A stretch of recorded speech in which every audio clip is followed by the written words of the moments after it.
드렸습니다.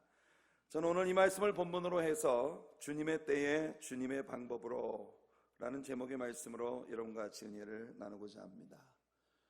우리 앞에 펼쳐져 있는 창세기 16장은 우리에게 아브라함과 사라의 순례자의 길에 크나큰 정체를 몰고 온 뼈아픈 한 실수의 장면을 보여주고 있습니다.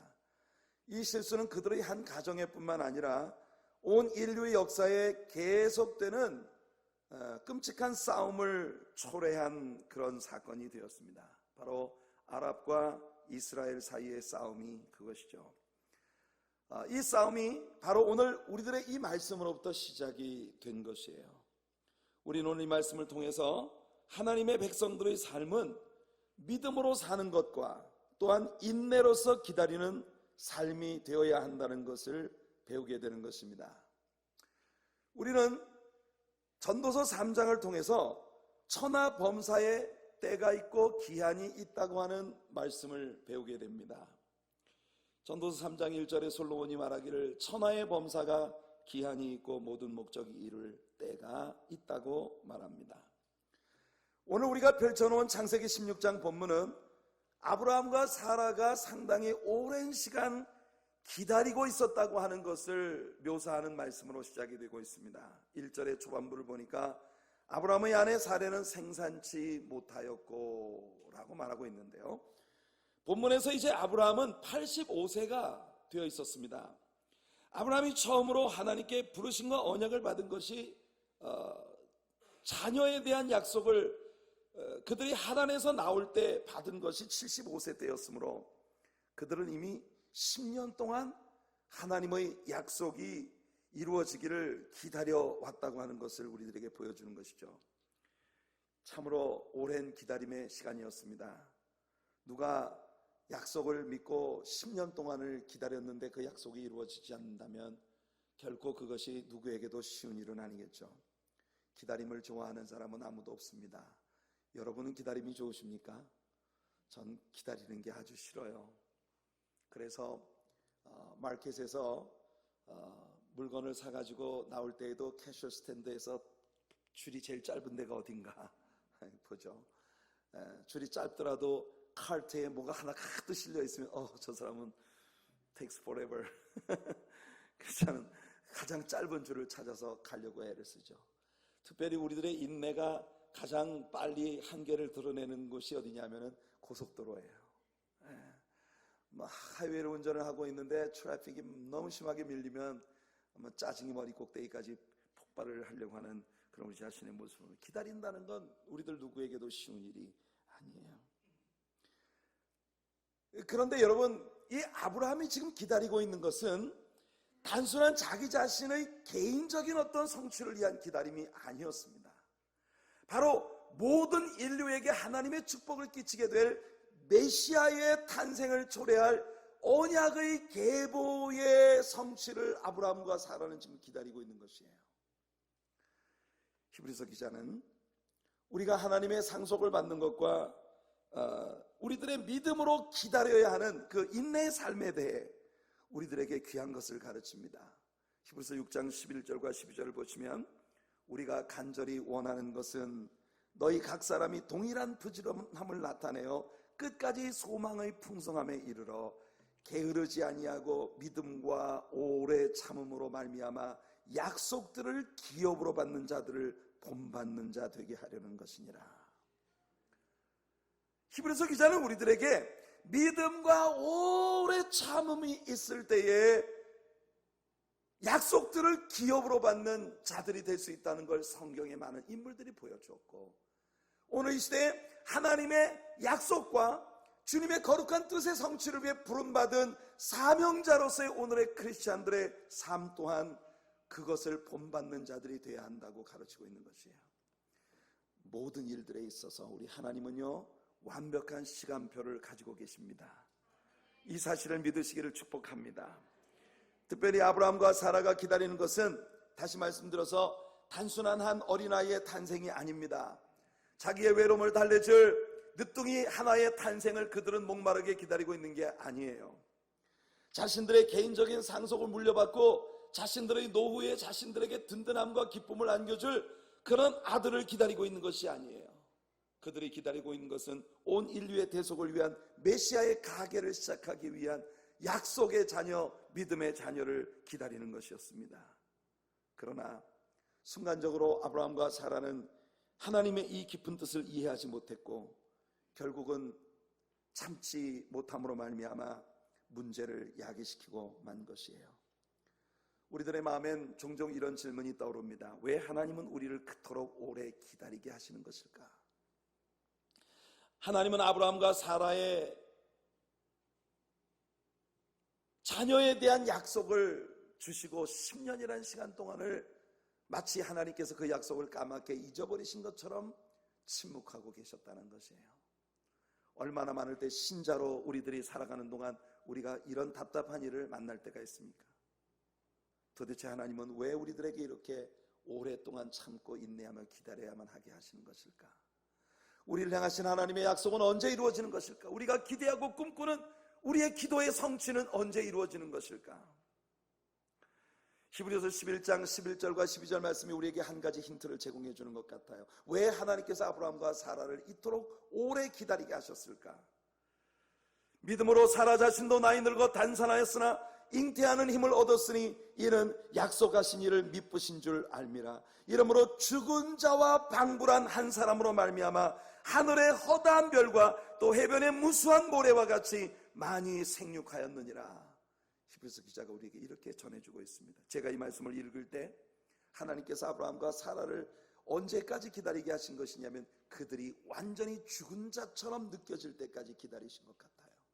그러니까 이제는 정말 자신들의 힘으로 자신들의 능력으로는 어떤 좋은 일도 일어날 것 같은 기대를 가질 수 없는 그 시간이 올 때까지 우리 하나님은 기다리신 것 같습니다. 우리는 여기서 믿음으로 행하는 일들의 명확한 특징이 무엇인지를 배우게 되는데요, 무엇보다 믿음으로 행하는 사람은 오직 하나님의 영광만을 구하는 사람입니다. 로마서 4장 19절과 20절에서 바울이 말합니다. 그가 100세나 되어 자기 몸에 죽은 것 같음과 사라의 태에 죽은 것 같음을 알고도 믿음이 약하여지지 아니하고 믿음이 없어 하나님의 약속을 의심치 않고 믿음에 견고하여져서 하나님께 영광을 돌렸다고 말하고 있습니다. 여러분, 사실상 이것은 아브라함이 100세가 된 그때의 이야기입니다. 그가 처음부터 이런 믿음을 가진 것이 아니라는 걸 우리는 지금 계속 배워가고 있는 것이에요. 오랜 시간의 실수와 연단과 싸움들을 통해서 아브라함과 사라는 이와 같은 성숙한 믿음을 가지게 된 것이지요.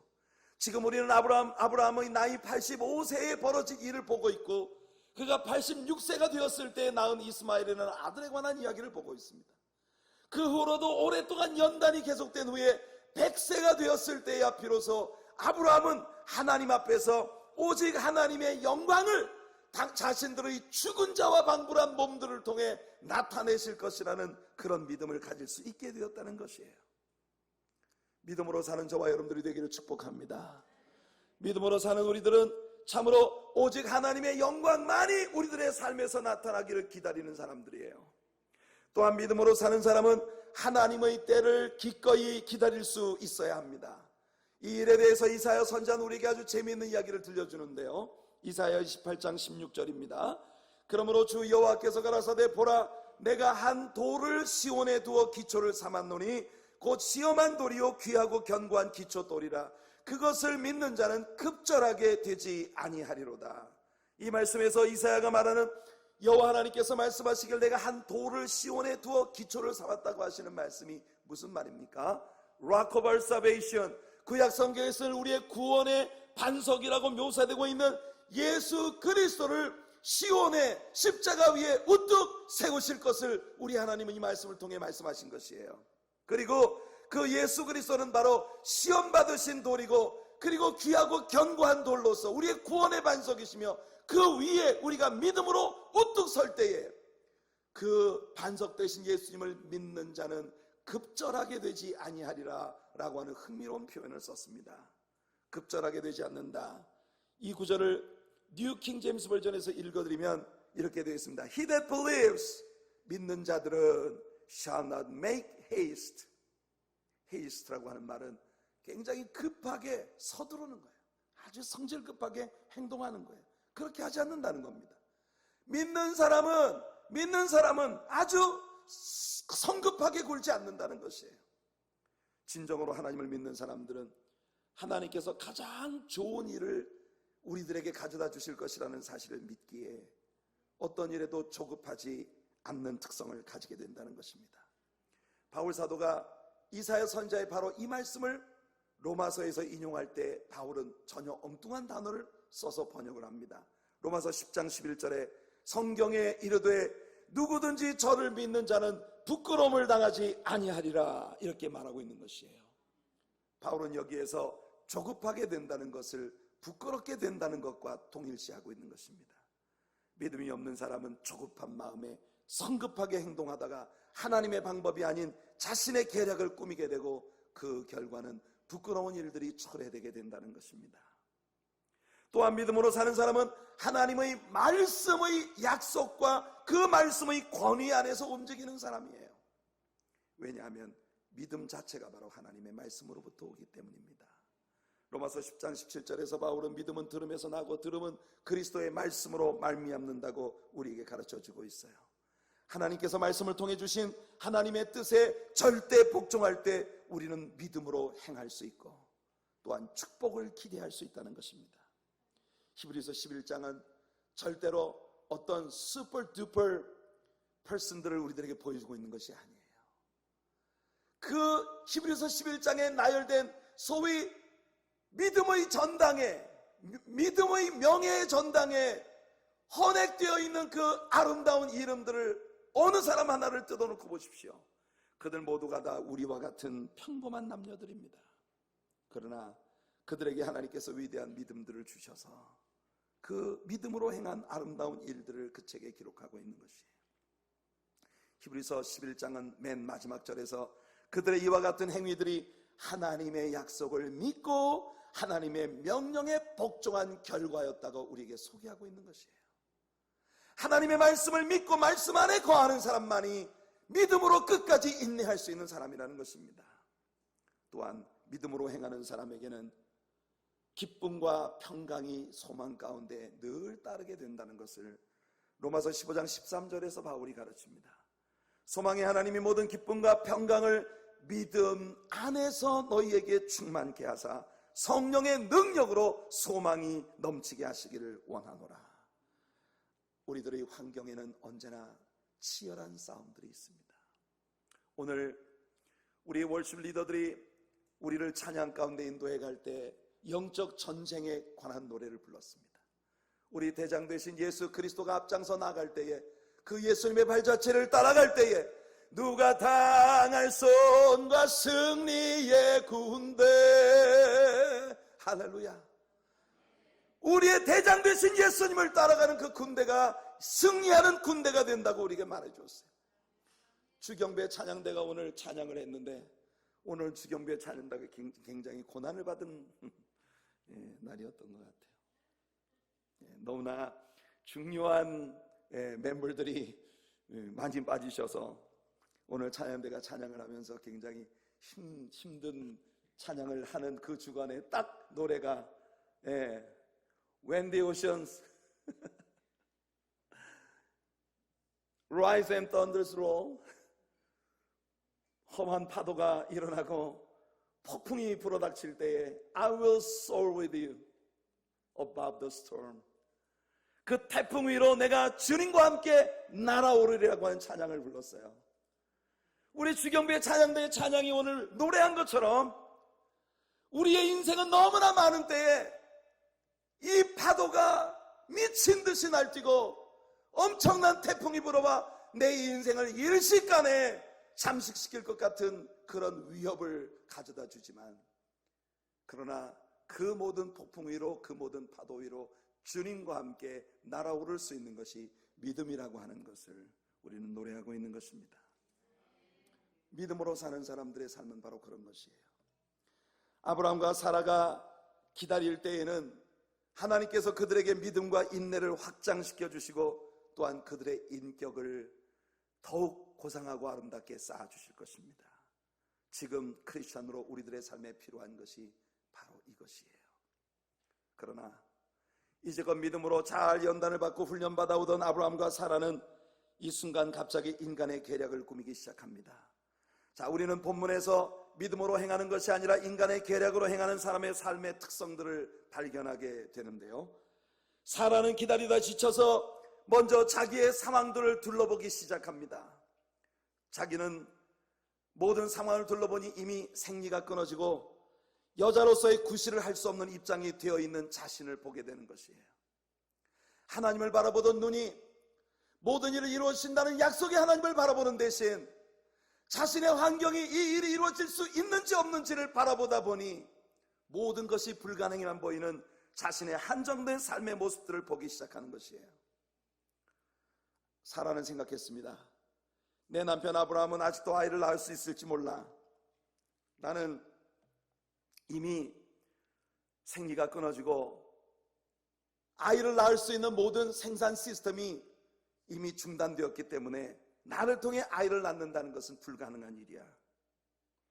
우리는 지난 주일 설교를 통해 롯이 눈을 감고 하나님께 물어야 할 때에 하나님을 바라보는 게 아니라 눈을 들어 소알들판을 바라보았던 데서부터 문제가 시작됐다는 것을 배웠습니다. 하나님께 물어야 할 때 내 눈을 가지고 모든 상황들을 바라보며 내 눈으로 모든 것을 판단하고 하자 할 때 언제나 문제가 시작된다는 걸 우리는 배우고 있는 것이에요. 사라는 지난주에 롯이 그랬던 것처럼 같은 방법으로 결정을 내리고 있는 것이에요. 그녀는 환경을 둘러보면서 먼저 인간적인 방편을 연구했습니다. 하나님의 뜻은 다음 문제라고 생각한 것 같아요. 아니, 어쩌면 하나님께서 이런 일을 이루기를 원하시는데 지금은 이제 완전히 이루어질 방법이 없어져 버렸으니 내가 인간적인 계략을 통해 하나님을 좀 도와드려야 되겠다는 생각을 했을지도 모릅니다. 이것이 얼마나 위험한 사고인가 하는 것을 우리는 계속 이어지는 이삭의 삶과 야곱의 삶을 통해서 더욱더욱 공부하게 될 것입니다. 사라 자신의 환경을 둘러보면서 인간적인 방편을 연구한 끝에 사라는 인간적인 잔꾀를 내기 시작한 것이에요. 이것은 신앙인에게 극히 위험한 일입니다. 우리는 믿음이 하나님의 말씀에 기초하는 것이지 인간의 지혜에 있지 않다는 것을 알아야 합니다. 그러므로 우리는 범사에 하나님께 묻고 하나님을 인정하고 하나님의 말씀 속으로 들어가야 하나님의 말씀에 순종하는 삶을 선택해야 하는 것이에요. 그래서 잠언서 3장 5절과 6절에서 솔로몬은 말하기를 내 마음을 다하여 여호와를 의뢰하고 내 명철을 의지하지 말라. 너는 범사의 그를 인정하라. 그리하면 내 길을 지도하시리라. 언제나 믿음의 눈을 들고 하나님을 바라보며 그분의 지도하심을 받는 지혜로운 우리 하나님의 교회 성도님들 되시길 예수님 이름으로 축복해드립니다. 또한 믿음으로 행하지 아니하고 눈으로 보는 것으로 행하는 사람의 또 다른 특징은 뭐냐면 그의 삶의 매사가 확실하지가 않다는 것이에요. 여기 사라의 말을 눈여겨보십시오. 사라는 아브라함을 보고 말하기를 내가 혹 그로 말미암아 이렇게 말하고 있습니다. 내가 혹시 그녀로 말미암아 아들을 낳을지 누가 알겠느냐? 이게 사라의 말입니다. 그러나 하나님께서 아브라함에게 주신 약속은 절대로 네가 혹시 아들을 낳을지도 모른다고 하신 것이 아니었어요. 너는 정령이 알라. 너는 정령이 알라. 내가 너에게 믿음의 아들을 줄 것을 정령이 알라고 우리 하나님은 창세기 15장 13절에서 명확하게 선포하신 것입니다. 하나님은 아브라함에게 자녀를 주실 뿐만 아니라 그 자녀를 통해 또다시 이 땅에 오게 될 수많은 아브라함의 후손들과 그들의 장래에 관한 것까지 확실한 언약을 통해 말씀하셨다는 것이에요. 만일 여러분들이 하나님 말씀을 따라 사신다면 여러분들은 범사에 혹시 누가 알겠어? 혹시나 이런 말보다는 하나님의 말씀에 이르기를 예수님이 사탄을 대적하실 때 하셨던 것처럼 기록되었을 때 하나님의 말씀이 말씀하기를 이렇게 말씀하셨다고 선포하며 살 수 있는 믿음의 사람들이 되기를 축복합니다. 그러나 오늘 본문에서 사라에겐 그런 종류의 확신이 없었습니다. 또한 사라는 자신들의 삶이 하나님의 영광을 위해 선택받았다는 것을 순간적으로 완전히 잊고 있는 것 같아요. 사라가 오늘 본문에서 계속 추구하고 있는 건 뭐냐면 내가 자식을 얻어야 되겠다는 것입니다. 2절에서 사라는 말하기를 내가 혹 그녀로 말미암아 자녀를 얻을 수 있으리라. 여러분, 그녀가 자녀를 얻는 게 목적이 아닙니다. 그녀의 자녀를 통해서 온 인류의 구속이 임하는 것이 주님의 뜻이었으며 그것이 그들을 부르신 하나님의 목적이었고 거기에 하나님의 진정한 영광이 있었던 것이에요. 여러분들이 신자로서 세상을 살아가면서 때때로 내가 어느 쪽을 선택해야 될지 판단을 해야 할 기로에 서는 때가 옵니다. 그때마다 여러분들은 잊지 마십시오.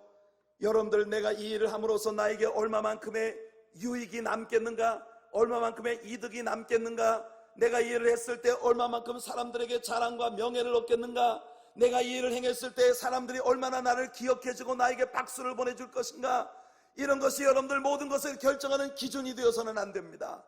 내가 나의 것을 얻기 위한 것이 여러분들이 신자로 부름받은 목적이 아니라는 사실을 분명히 하시기를 바랍니다. 하나님이 여러분을 자녀로 부르셨을 때에는 여러분들의 삶을 통해 그분의 뜻이 실현되어지고 그분의 영광이 나타나기 위한 것이에요.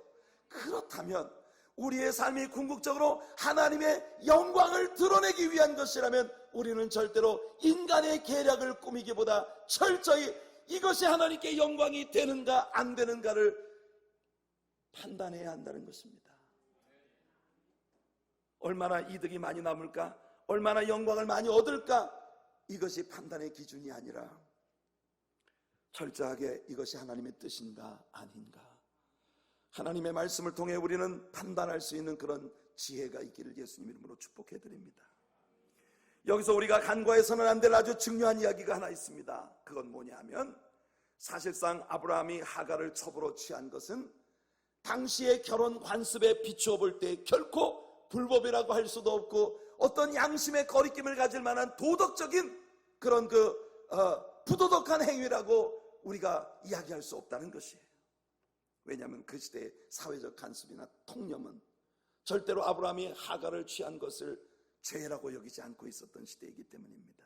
그러나 여러분, 사람들의 관점이나 사회적 관습이나 통념이나 또는 전통이나 이와 같은 모든 것들이 사람들에게 모두 어떤 일에 동의하게 한다 하더라도 하나님의 말씀이 그게 아니라고 말할 때 우리는 절대로 그것을 보편적인 의라고 받아들여서는 안 된다는 것입니다. 오늘 우리는 우리가 살고 있는 이 미국 땅에서 동성연애가 더 이상은 죄가 아니라고 그렇게 법제화시킨 그런 모습을 보고 있습니다. 얼마나 많은 사람이 이 일에 동의하는지 그건 우리에게 중요하지 않습니다. 하나님의 말씀이 말하기를 이것은 짐승과 방불한 죄악이라고, 하나님의 영광을 거스리는 일이고 인간을 창조하신 목적을 거스리는 일이라고 분명히 말씀하고 있기 때문에 우리는 타협이 없는 진리 가운데 설 수밖에 없는 것이에요. 성경은 믿음으로 하지 아니하는 것은 다 죄라고 선포하고 있습니다. 믿음이 없이는 하나님을 기쁘시게 못한다고 말하고 있습니다. 세상 사람들이 다 옳다 하더라도 믿음으로 하는 일이 아니면 죄입니다. 스코틀랜드의 소설가인 조지 맥도날드라고 하는 사람이 이런 말을 했습니다. In whatever man does without God, he must fail miserably or succeed more miserably. 이게 무슨 뜻입니까, 여러분? 이 조지 맥도날드는 말하기를 무슨 일을 하든지 사람이 하나님 없이 행하는 일은 분명히 비극적인 실패에 도달하게 된다는 것이에요. 만일 그가 성공을 한다면 그건 더 끔찍한 실패라는 것입니다. 성도 여러분, 우리는 믿음의 사람들입니다. 하나님 편에 서야 합니다. 주의 뜻을 위하여 주님의 말씀에 순복하며 우리 하나님을 믿음으로 따르는 하나님의 자녀들의 결단이 오늘 우리에게 있기를 예수님 이름으로 축복해 드립니다. 이제 아브라함 부부의 인내의 한계와 이에 따른 인간의 계략의 결과는 평화가 사라지고 다툼과 분란으로 나타나기 시작하는 모습을 봅니다. 오늘 보면 4절로부터 6절까지 말씀을 눈여겨보십시오. 여러분, 만일 여러분들이 세상의 지혜를 쫓아가면 세상과 같이 다툼에 빠지게 될 것입니다. 믿음으로 행하는 일에는요, 야고보 3장 13절로 18절에 말하기를 믿음으로 행하는 일은 즉 지혜는 위로부터 내려온 것, 이 위로부터 내려온 지혜로 행하는 것은 언제나 선행으로 말미암아 온유하고 그리고 총명하고 그리고 하나님의 긍휼과 양순과 선한 열매가 가득하고 편벽과 거짓이 없는 것이라고, 그래서 결국은 모두가 화평케 되는 일이라고 선포하고 있습니다. 그러나 위로부터 오는 지혜가 아닌 인간의 계략으로 하는 일들은 모두가 세상적이요 정욕적이요 마귀적이며 그곳에는 시기와 다툼이 있고 요란과 모든 악한 말들이 난무하게 되는 것이라고 말하고 있는 것이에요. 많은 사람들이 신앙생활하면서 하나님께서 하나님의 뜻을 이루시는데 자신의 인간적인 꾀로 하나님을 좀 도울 수 있다는 그런 어리석은 생각을 하는 것입니다. 살아는 하나님께서 오래도록 약속을 이루시지 않자 인간적인 방편으로 하나님을 좀 도와드려야 되겠다는 생각을 하고 있는지도 모릅니다. 성도 여러분, 우리 하나님의 교회가 주님의 일을 추구해 나가는 일에 있어서 우린 절대 인간적인 계략으로 하나님을 도와드리려고 하는 무모한 짓을 하지 않는 교회가 되기를 간절히 원합니다. 인간적인 방편으로 사람들을 매혹시킬 수 있는 프로그램들을 만들고, 그래서 하나님의 진리의 말씀을 죄를 죄라고 선포하고 의를 의라고 선포하고 오늘 우리들의 삶을 향한 하나님의 선하신 뜻이 무엇인지를 올바르게 배워나가는 다소 오랜 시간이 걸리며 제자 훈련들을 통해 예수 그리스도의 신실한 제자로 한 사람 한 사람이 인격적으로 변화되어 우리들의 지적인 변화가 우리의 삶의 행동들을 바꾸고 바뀌어진 행동들이 우리들 주변에 있는 모든 사람들에게 감동을 주어 하나님의 나라가 견고하고 건강하게 세워지는 이 방법을 버리고 인간적인 야욕을 가지고 여러 가지 사람들을 매혹시킬 수 있는 프로그램들과 마치 교회의 성공이 돈에 있는 것처럼 하나님의 사역의 성공이 사람들의 수에 있는 것처럼 첩경을 선택하려고 하는 어리석은 인간적인 방법을 택하는 교회가 되지 않기를 간절히 소원합니다. 하나님께서 시작하신 일은 하나님께서 마치실 것입니다. 가장 완벽한 방법으로 가장 완벽한 때에 하나님께서 이루실 것이에요. 우리는 믿고 참음으로써 기다려야만 합니다. 아브라함과 사라는 하나님께 대한 그들의 믿음을 통하여 성령으로 시작했는데 오늘 우리가 가진 본문에서 성령으로 거창하게 시작된 그 아름다운 믿음의 일을 육체로 마칠 뻔한 위기 가운데 빠지는 모습을 봅니다. 바울 사도는 갈라디아 교인들에게 우리가 육체로 행하는 일은 현저하다고 말합니다. 그것은 오직 음행과 더러운 것과 호색과 우상숭배와 술수와 원수 맺는 것과 분쟁과 시기와 분냄과 당짓는 것과 불리함과 이단과 투기와 술취함과 방탕함과 그와 같은 것들이라. 이런 육신적인 것들이 나타나는 이유가 뭡니까? 오늘날의 교회 속에 왜 이와 같은 육신적인 일들이 나타납니까? 오늘날의 교회가 성령으로 하지 아니하고 인간의 방법으로 행하고 있다는 것을 예수님 말씀하신 것처럼 열매를 보아 그 나무를 안다는 그 진리가 적용되고 있는 시대를 우리가 살고 있다는 걸 우린 정직하게 바라볼 수 있어야 하는 것입니다. 너희가 이같이 어리석으냐? 성령으로 시작하였다 이제는 육체로 마치려느냐? 갈라디아 교인들을 향해서 애통하는 마음으로 울부짖었던 바울의 그 마음을 예수님이 오늘의 교회를 향해 가지고 계시다면, 성도 여러분, 우리 하나님의 교회와 우리 하나님의 교회에 속한 모든 성도님들의 삶은 하나님이 시작하시는 일은 하나님께서 가장 완벽한 때에 하나님 가장 완벽한 방법으로 이루실 것을 신뢰하며 그분께 모든 것을 의탁하고, 우리는 다만 하나님의 말씀에 집중하며 우리가 해야 할 내 자신의 개인적 변화에 집중하는 것이 가장 지혜롭고 은혜로운 길이라고 하는 걸 여러분들 모두가 믿으시기를 소원합니다. 본문을 보세요. 하갈의 교만과 사라의 불만과 아브라함의 무책임이 합창을 시작합니다. 여기 불화의 시작이 싹트고 있는 모습을 우리는 봐요. 아브라함이 그의 삶에서 중대한 결정을 내리며 사라의 이야기를 듣고 사라의 말을 믿고 뭔가를 행한 것이 여기가 유일한 장면입니다. 여자를 너무 믿으면 안 될 것 같아요. 이 정 목사의 가르침이 에브리빅 틀리네. 여러분, 아브라함은 정말 많은 때 하나님께서 믿음의 결단을 요구하시는 명령이 선포될 때 아브라함은 사라와 의논하지 않고 즉시 움직였습니다. 그런데 사라의 의견을 듣고 행동한 이 유일한 케이스가 이렇게 형편없이 결론 지어졌다는 사실을 우리가 볼 때에 제가 흥미롭게 생각하는 그거예요. 아니, 아브라함이 먼저 하자고 했나? 사라가 먼저 하자고 했잖아요. 어쩌면 아브라함은 그 순간, 야, 내 와이프는 정말 제너러스한 여자야. 얼마나 마음이 넓은 내 와이프인가. 나는 참 영광일세, 할렐루야, 귀하다 하면서 이 일을 행했을지도 몰라요. 얼마나 어리석은인지 모릅니다. 그런데 여러분, 글쎄요, 사라는 정말 하갈이 아이를 낳기를 기대했었던 건지 아닌지 나 그것도 잘 모르겠습니다.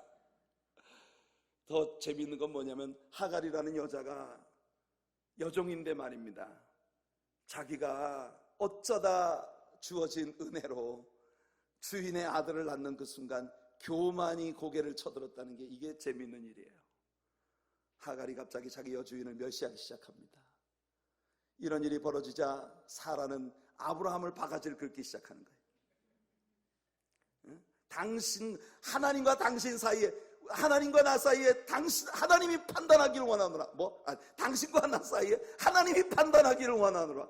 아니, 왜 갑자기 자기 꾀로 모든 일을 시작해놓고는 갑자기 하나님을 끌어들입니까? 남자 곤란하게. 사랑하는 성도 여러분, 우리는 하나님의 일은 하나님의 시간에 하나님의 방법으로 이루어지는 것이라는 걸 인식해야 합니다. 아브라함이 기다린 것은 자신들의 외로움을 달래줄, 혹은 자신의 명예와 가문을 이어줄 단순한 한 명의 아들이 아니라 메시아의 계보를 시작할 약속의 아들이었다고 오늘 이 설교에서 이미 누차 여러분에게 말씀을 드렸습니다. 오늘날 이 시대를 크리스찬으로 살아가는 우리의 삶은 위대한 기다림을 가진 삶입니다. 우리는 우리가 신앙인 된 것 자체가 우리의 쾌락이나 우리의 만족이나 우리의 이 땅에서의 영광을 위해 된 것이 아님을 잘 알고 있습니다. 우리는 하나님 자신의 기쁨과 영광을 위하여 부름받은 하나님의 자녀들인 것이에요. 그러나 마귀는 계속해서 신자들을 유혹합니다. 우리의 삶은 하나님의 것이 아니라 내가 책임져야 할, 내가 개척해야 할, 그리고 내가 내 것을 마음껏 누릴 수 있는 내 인생은 나의 것이라고. 내 인생은 나의 것, 내 인생은 나의 것. 오늘 얼마나 많은 크리스천들에게 사단이 다양한 방법으로 우리 인생은 우리 것이라고 그렇게 주장하게 하는지. 그래서 막연해 보이는, 눈에 보이지 않는 하나님의 방법보다는 당장 내 눈앞에 효과가 나타날 것 같은 내 방법이 더 확실하고 지혜롭다고 속삭이는 것이에요. 하나님의 시간이 오기 전에 우리의 인내를 빼앗아감으로써 하나님의 방법이 아닌 인간적인 계략을 꾸미게 만드는 것이 사단의 전략입니다. 사탄은 우리 예수님께도 이와 같은 일을 하고자 했었던 것을 여러분 아시지 않습니까?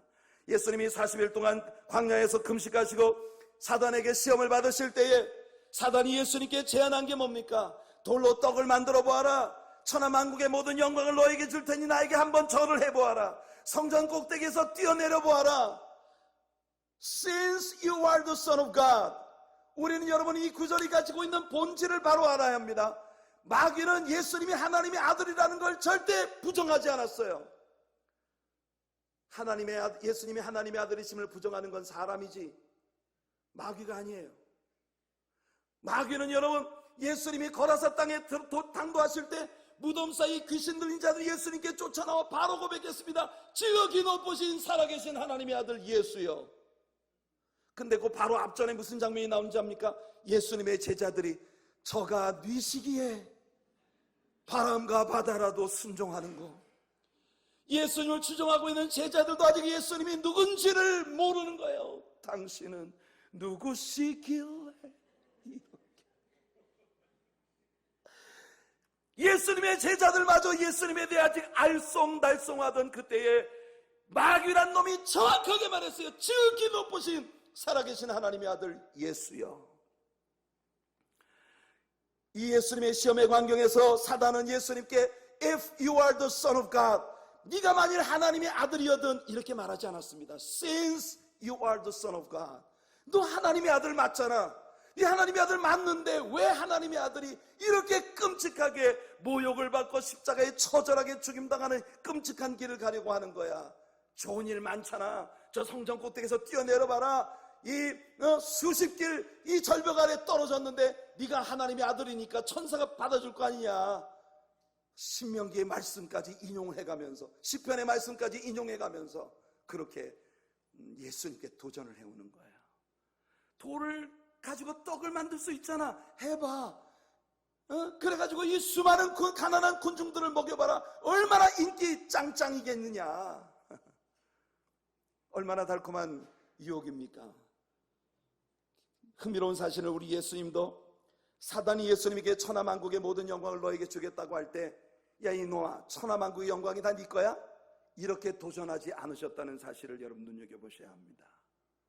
사단이 예수님이 하나님의 아들이시라는 사실을 인정하고 들어온 것처럼 우리 예수님도 지금은 천하만국의 모든 영광, 이 땅의 역사 속에 있어왔던 모든 제국들, 느부갓네살 왕이 그 꿈에 본 신상을 통해 하나님께서 예언하셨던 바 온 인류의 역사를 움직여왔던 그 제국들의 역사에, 느부갓네살 왕의 바벨론으로부터 미도 퍼시아, 그리고 페르시아, 헬라 제국, 그리고 로마 제국, 그 로마 제국의 반도에서 일어난 오늘날의 이 유럽과 그 다음에 유럽에서 건너온 미국 사람들의 이 엄청난 제국의 역사를 성경은 우리들에게 그대로 보여주었는데, 이 모든 것이 사단의, 즉 세상에 임금된 사단의 장악 아래에 있다는 것이 우리 예수님 말씀이에요. 사도들도 세상의 임금이 마귀라고 분명히 말을 했습니다. 여러분 이해하셔야 합니다. 오늘날 세상에서 좋은 자리 차지하려고, 높은 것 차지하려고, 최고의 것을 얻으려고 몸부림치는 이 세상 자체가 사단이 왕노릇하고 있는 사단의 세계라는 사실을 우리는 알아야 합니다. 우리가 가지고 있는 찬송가의 참 아름다워라 주님의 세계는, 이 찬송의 영어 가사가 뭔지 압니까? This is our father's world. 이 세상은 우리 아버지의 세상이라는 거예요. 우리 번역된 우리 한글 찬송에는 이 찬송의 내용이 사뭇 로맨틱한 아름다운 하나님의 창조의 세계에 대한 달콤한 노래이지만, 영어 가사는요 굉장히 치열한 영적 싸움, 아직도 영적 싸움은 끝나지 않았다.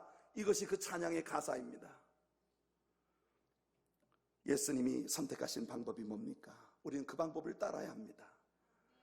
나와 한 번만 타협하자는 사단의 제안에 주님은 절대로 응하지 않으셨습니다. 사단아 물러가라. 주 하나님께만 경배하고 다만 그분을 섬기라 하였느니라. 예수님은 하나님께서 당신에게 주신 그 뜻을 이루시려고 그 처참하고 참혹한 십자가의 길을 선택하신 것이었습니다. 오늘 하나님의 자녀들로서 우리들의 삶에 선택해야 하는 방식이 바로 그것이에요. 다시 전도서 3장에서 솔로몬이 이야기한 우리 인생에 다가오는 수많은 질곡들에 관한 표현들을 보십시오. 날 때가 있고 죽을 때가 있고 심을 때가 있고 심은 것을 뽐을 때가 있고 죽일 때가 있고 치료시킬 때가 있고 헐 때가 있고 세울 때가 있고 울 때가 있고 웃을 때가 있고 슬퍼할 때가 있고 춤출 때가 있으며 돌을 던져버릴 때가 있고 돌을 거둘 때가 있으며 안을 때가 있고 않는 일을 멀리할 때가 있고 찾을 때가 있고 잃을 때가 있고 지킬 때가 있으며 버릴 때가 있고 찢을 때가 있고 꿰맬 때가 있고 잠잠할 때가 있고 말할 때가 있으며 사랑할 때가 있고 미워할 때가 있고 전쟁할 때가 있고 평화할 때가 있다고 말합니다. 거친 파도 날 향해 올 때, 여러분 우리의 삶에 다가오는 이 삶의 치열함이 우리에게 가져다 주는 얼마나 많은 질곡들을 솔로몬이 여기서 우리들에게 전개하고 있는 것입니까? 그 모든 일들의 끝에 솔로몬은 이렇게 결론을 맺습니다. 일하는 자가 그 수고로 말미암아 무슨 이익이 있으랴. 하나님이 인생들에게 노고를 주사 애쓰게 하신 것을 내가 보았노라. 하나님이 모든 것을 지으시되 때를 따라 아름답게 하셨고 또 사람에게 영원을 사모하는 마음을 주셨느니라. 그러나 하나님의 하시는 일의 시종을 사람으로 측량할 수 없게 하셨도다. 하나님이 모든 것을 지으시되 때를 따라 아름답게 하셨다고 하는 이 말씀이, In His time He makes all things beautiful in His time. 무슨 말입니까? 우리들의 삶에 안을 때는 좋은데 안는 일을 멀리해야 될 때 우리는 얼마나 처절하게 절규합니까? 한 사람이 태어나는 건 너무 행복한 일인데 그 사람이 죽는 것을 볼 때 우리는 얼마나 애곡합니까? 사랑할 때와 전쟁할 때, 또 전쟁할 때와 평화할 때, 여러분 돌을 던질 때와 거두어올 때, 많은 것을 얻을 때와 얻었던 모든 걸 빼앗길 때, 다양한 종류의 삶의 질곡들이 우리 앞에 전개되겠지만 한 가지만 잊지 마십시오. In His time He makes all things beautiful. In His time.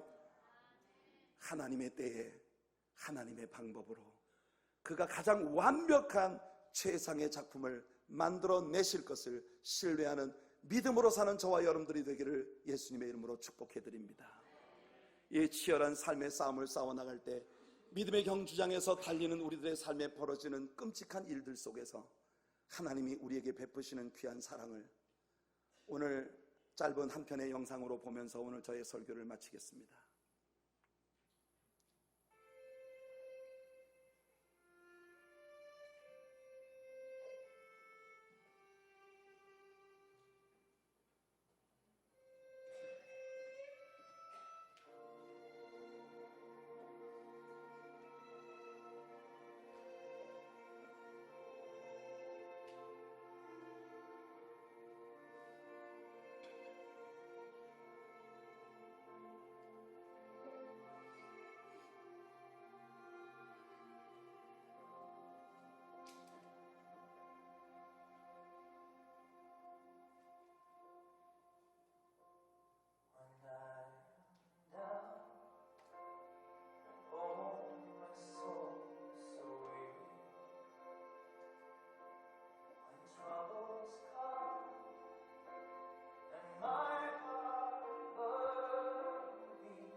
사랑하는 성도 여러분,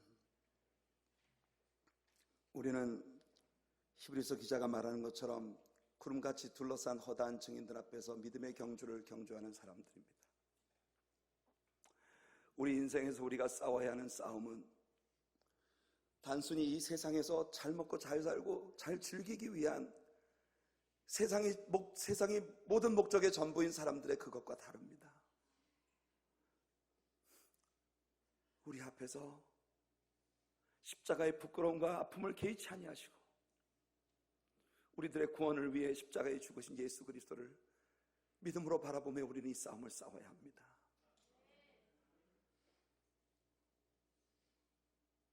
저 데릭 레드먼즈가 경기장에서 쓰러졌을 때 그 경기장으로 뛰어들은 그 아버지의 심정처럼 여러분들의 좋으신 하나님, 여러분들의 아버지께서 여러분들의 인생 경주장에서 여러분 혼자 외롭게 독주하도록 내버려 두지 아니하시고 여러분들 부축해서 꼬린 지점까지 함께 가실 것이에요.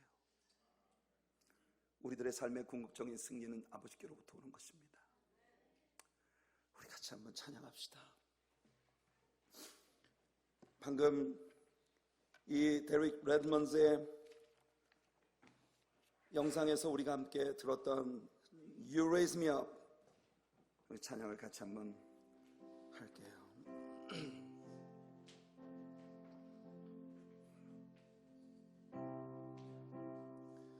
You raise me up so I can stand on mountains. You raise me up to walk on stormy seas. I am strong when I am on your shoulders. You raise me up to more than I can be. 한 번 더 할게요. You raise me up so I can stand on mountains. You raise me up to walk on stormy seas. I am strong when I am on your shoulders. You raise me up to more than I can be. 나 지치고 내 영혼 약할 때, 지치고 내 영혼 연약할 때, 근심 속에 내 마음 무거워 주 오셔서 함께 하실 때까지 나 잠잠히 주님을 기다려. 날 세우사 저 산에 우뚝 서리, 날 세우사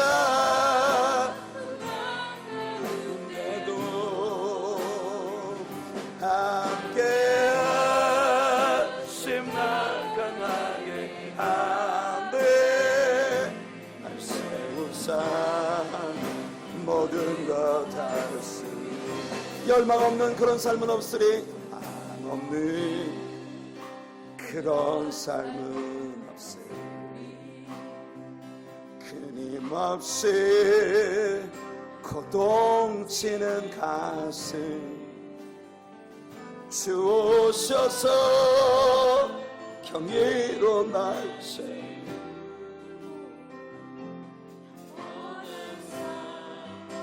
나에게 주시네. 주 오셔서 우뚝 서 날 세우사 난 가운데도 함께하신 날 강하게 하네. 날 세우사 모든 걸 하시니. You raise me up, you raise me up so I can stand on mountain. You raise me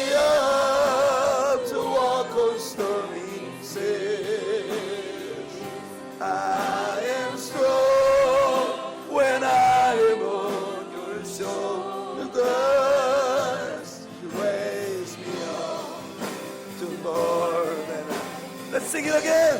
You raise me up. You raise me up so I can stand above. You raise me up to walk on stormy sea.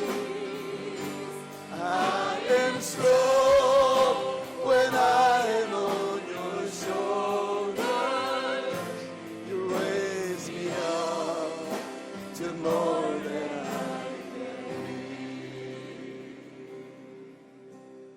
In His time